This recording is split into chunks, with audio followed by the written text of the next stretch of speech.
Your heart is a pump. It's a muscular organ about the size of your fist and is located slightly left of center in your chest. Your heart is divided into the right and left side. The division protects oxygen-rich blood from mixing with oxygen-poor blood. Together, your heart and blood vessels comprise your cardiovascular system, which circulates blood and oxygen around your body. In fact, your heart pumps about 5 quarts of blood every minute, and it beats about 100,000 times in one day. That's about 35 million times in a year. Oxygen-poor blood, blue blood, returns to the heart after circulating through your body. The right side of the heart, composed of the right atrium and ventricle, collects and pumps the blood to the lungs through the pulmonary arteries. The lungs refresh the blood with a new supply of oxygen, making it turn red. Oxygen-rich blood, red blood, then enters the left side of the heart, composed of the left atrium and ventricle, and is pumped through the aorta to the body to supply tissues with oxygen.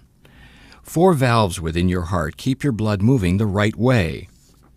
The tricuspid, mitral, pulmonary, and aortic valves work like gates on a fence. They open only one way and only when pushed on.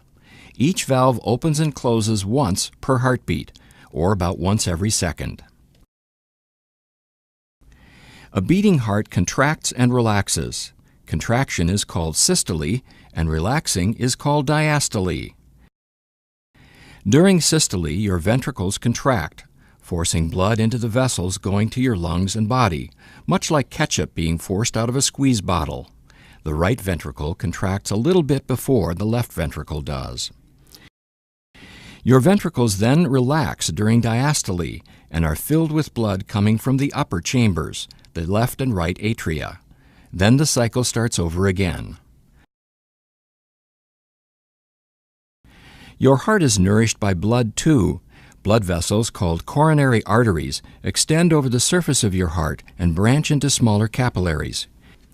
Here you can see just the network of blood vessels that feed your heart with oxygen-rich blood. Your heart also has electrical wiring, which keeps it beating. Electrical impulses begin high in the right atrium and travel through specialized pathways to the ventricles, delivering the signal to pump. The conduction system keeps your heart beating in a coordinated and normal rhythm, which in turn keeps blood circulating. The continuous exchange of oxygen-rich blood with oxygen-poor blood is what keeps you alive.